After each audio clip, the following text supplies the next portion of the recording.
So guys आप जानते हैं 10th पिलांर एग्जाम चलती और यहाँ हूँ सोशल साइंस सेट बी तो मुझे गोटे कपी लिंक आनी आप देखिए निश्चय पड़ो चलो देखिए।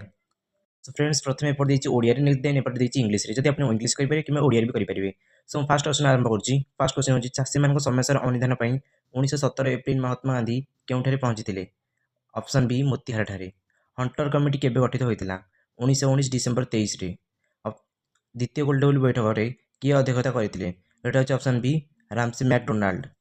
देन हम 4 नंबर को जावा। सो फ्रेंड्स 4 नंबर भारत छाड़ आंदोलन समय महात्मा गांधी केउठारे बंदी कर रखा जाता। यहाँ हूँ ऑप्शन सी पुणे ठारे। सुभाष चंद्र बोस केउठारे आजाद हिंद सरकार गठन करते यहाँ हूँ ऑप्शन सी सिंगापुर ठारे। कैबिनेट मिशन केते संख्या विशिष्ट संविधान प्रणयन सभार प्रस्ताव देते। सो फ्रेंड्स यहाँ हूँ ऑप्शन बी। सो किए बोधहीन समाजर संपादक थे यहाँ हूँ ऑप्शन ए फकीर मोहन सेनापति। सो फ्रेंड्स आम ए नंबर 8 की आसरी केउटी ओडिशार प्रथम संगठित राजनैतिक अनुष्ठान यहाँ हूँ ऑप्शन डी उत्कल सभा। देन आम आस 9 नंबर को निम्नलिखित मध्य कि मद्रास विधान परिषद सदस्य थे यहाँ हूँ नीलकंठ दास। देन 10 नंबर हूँ निम्नलिखित केउटी इंग्रेज सरकार द्वारा 1935 मसीह नूतन ओडिशार जिला नथिला। Option D Koraput. So 11 number हूँ निम्नलिखित केउं स्थान एप्रिल 1 तारिख में 1936 मसीहा स्वतंत्र उत्कल प्रदेश आनुष्ठानिक भाव घोषणा है। यहाँ हूँ ऑप्शन बी सदनर केंद्रीय गृह नुआ दिल्ली। सो एवं आम 12 नंबर को फिलिप डफ कमिटी केबे नियुक्त होता यहाँ हूँ ऑप्शन बी ये भूल था यहाँ हूँ ऑप्शन सी 1924। सो आम नेक्स्ट जा 13 नंबर को निम्नलिखित केउं भाषा उत्कल सम्मेलन प्रथम अधिवेशन प्रचलित होता यहाँ हूँ ऑप्शन बी ओडिया। केबे कटक कलेक्टर बंगला भाषा को सरकारी भाषा रूपे स्वीकृति देते यहाँ हूँ option B 1849। So then 15 number हूँ किए भारत संविधान प्रणयन सभार सभापति थे यहाँ हूँ option B Rajendra Prasad. Then Subhash Chandra Bose को पूर्व किए आजाद हिंद फौजर नेतृत्व नहीं यहाँ हूँ ऑप्शन ए रास Bihari Bose. Then 17 number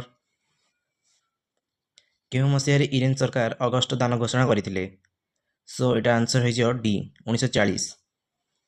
then next यहाँ आम 18 नंबर को केउं अनुष्ठान स्वराज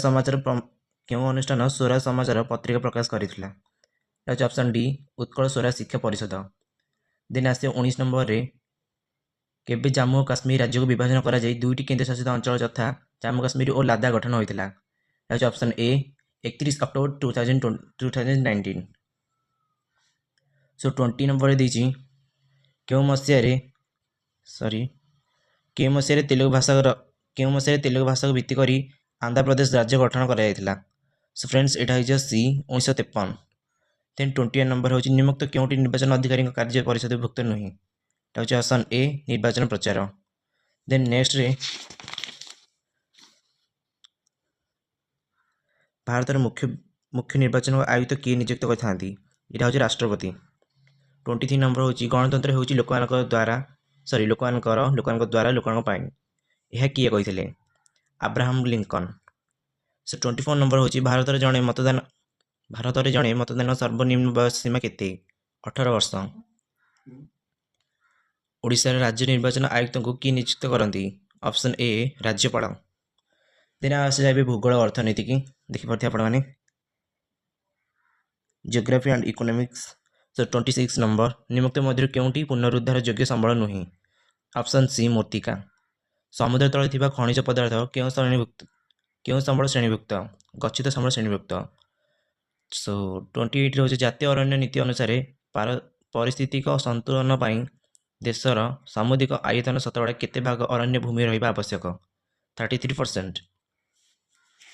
सो आम नेक्स्ट पेज को जावा। सो फ्रेंड्स यहाँ हूँ 29 एक वर्ष किंबा ताठू कम समय पर कृषि कराई नथिबा भूमि को कौन कह जाए चलती पतित भूमि। सो 31 अपेक्षा सॉरी फ्रेंड्स गोटे नंबर रहीगला बासाल्ट शिलारू के मूर्ति सृष्टि हुए आप निश्चय जानते हैं कृष्ण मूर्तिका। सो अपेक्षाकृत शुष्क अंचल देखा पट्टू मूर्ति को कौन कह जाए ଭାଙ୍ଗର। ସୋ 32 ରେ ହେଉଛି କେଉଁ ଅରଣ୍ୟ ବର୍ଷ ସାରା ସବୁଜ ପତ୍ର ଦ୍ୱାରା ଆଚ୍ଛାଦିତ ହୋଇ ରହିଥାଏ? କ୍ରାନ୍ତୀୟ ଆର୍ଦ୍ର ଚିରହରିତ ଅରଣ୍ୟ। ସୋ ଦେନ୍ ଆମେ ଏଠିକି ଯିବା 33 ନମ୍ବର। ନିମ୍ନଲିଖିତ କେଉଁ ଅରଣ୍ୟଟି ରାଜ୍ୟ ସରକାରଙ୍କ ନିୟନ୍ତ୍ରଣ ହୋଇଥାଏ? ଏଇଟା ହେଉଛି ଅପସନ୍ ସି ରାଜ୍ୟ ଅରଣ୍ୟ। ଦେନ୍ 34 ନମ୍ବର। ନିମ୍ନୋକ୍ତ କେଉଁଟି ମଧ୍ୟପ୍ରଦେଶ ଅବସ୍ଥିତ ବ୍ୟାଘ୍ର ପ୍ରକଳ୍ପ ଅଟେ? Option B Kanha. 35 ନମ୍ବର। ଗୋଲାପୀ ମସ୍ତକଧାରୀ ବତକ କେଉଁ ଜାତିର ପ୍ରାଣୀ ଅଟେ? ବିଲୁପ୍ତ, ସେଇଟା ବିଲୁପ୍ତ କରାଯାଇଛି। Show 36 number. ଜୟସଲମର ଅଞ୍ଚଳରେ କୃଷି କ୍ଷେତ୍ରରେ ବୃଷ୍ଟି ଜଳ ସଂଗ୍ରହ ପାଇଁ କେଉଁ ସଂରଚନା ନିର୍ମାଣ କରାଯାଇଥିଲା? ଏଇଟା ଭୁଲ, ପ୍ରାୟ ପିଲା ଭୁଲ ବି ମାରିଛନ୍ତି। ଏଇଟା ହେଉଛି ଖାଦିମ। ସୋ କର୍ଣ୍ଣାଟକର କେଉଁ ଗ୍ରାମଟି ବୃଷ୍ଟି ଜଳ ଅମଳ କ୍ଷେତ୍ରରେ ଏକ ସ୍ୱତନ୍ତ୍ର ସମ୍ମାନର ଅଧିକାର ହୋଇପାରିଛି? ଏଇଟା ହେଉଛି ଗେଣ୍ଡାଥୁର। ସୋ ଦେନ୍ ନେକ୍ସଟରେ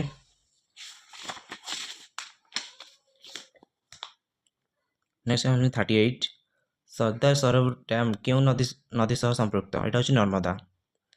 ଦେନ୍ 39 ହେଉଛି କେଉଁଟି ଏକ ଲୌହବିହୀନ ଧାତବ ଖଣିଜ? ଏଇଟା ହେଉଛି ବକ୍ସାଇଟ୍।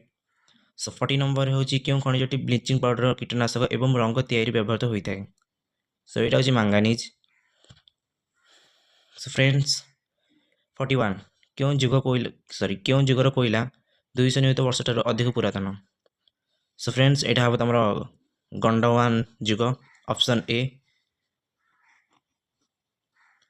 ସୋ ଫ୍ରେଣ୍ଡସ୍ 42 ନମ୍ବର ହେଉଛି କେରଳ ଉପକୂଳରେ ମିଳୁଥିବା ମୋନାଜାଇଟ୍ ବାଲିରୁ କ'ଣ ବହୁ ପରିମାଣରେ ମିଳିଥାଏ? ଏଇଟା ହେଉଛି ଅପସନ୍ ବି ଥୋରିୟମ୍। ସୋ ଆମେ ନେକ୍ସଟରେ ଯିବା 43 ନମ୍ବରକୁ। ଓଡ଼ିଶାର କେଉଁଠାରେ ଏକ ତୈଳ ବିଶୋଧନାଗାର ପ୍ରତିଷ୍ଠା କରାଯାଇଛି?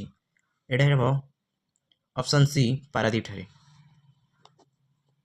ସୋ କେଉଁଟି ଏକ ବିକଶିତ ଦେଶ? ଏଇଟା ହେଉଛି option B Japan. So 45 number କେଉଁଟି ସରକାରୀ ମାଲିକାନାଭୁକ୍ତ ଅଟେ? ସୋ ଏଇଟା ହେବ ଅପସନ୍ ଡି ରେଳ ବିଭାଗ। ସୋ 46 ନମ୍ବର ସ୍ୱାଧୀନତା ପ୍ରାପ୍ତି ପରଠାରୁ ଭାରତର କେଉଁ ଅର୍ଥନୀତି ଅନୁସରଣ କରାଯାଇଥିଲା? ଏଇଟା ହେବ ଅପସନ୍ ସି ମିଶ୍ର ଅର୍ଥନୀତି। ଦେନ୍ ଆମେ 47କୁ ଯିବା। ଯେତେବେଳେ ଏକ ଅର୍ଥ ବ୍ୟବସ୍ଥା ସମୂହ ଚାହିଦା ମୋଟ ଯୋଗାଣରୁ ଅଧିକ ହୋଇଥାଏ ତାହାକୁ କେଉଁ ମୁଦ୍ରାସ୍ଫୀତି କୁହାଯାଏ? ଏଇଟା ହେବ ଅପସନ୍ ଏ ଚାହିଦା ଆକର୍ଷଣ ମୁଦ୍ରାସ୍ଫୀତି। ସୋ 48 ନମ୍ବର ଜାତୀୟ ସଞ୍ଚୟ ସାର୍ଟିଫିକେଟ୍ କେଉଁଠାରୁ କ୍ରୟ କରାଯାଇଥିଲା? ଏଇଟା ହେବ ଅପସନ୍ ଡି ଡାକଘରଠାରୁ। ସୋ 49 କେଉଁ ଦିନକୁ ଭାରତର ଜାତୀୟ ଖାଉଟି ଦିବସ ରୂପେ ପାଳନ କରାଯାଏ? ଅପସନ୍ ବି ଡିସେମ୍ବର 25 ତାରିଖ ଦିନ। So friends 50 and last and first number ଜାତୀୟ ଖାଉଟି କମିଶନର ମୁଖ୍ୟ କାର୍ଯ୍ୟାଳୟ କେଉଁଠାରେ ଅବସ୍ଥିତ? ଏଇଟା ହେବ ଦିଲ୍ଲୀ।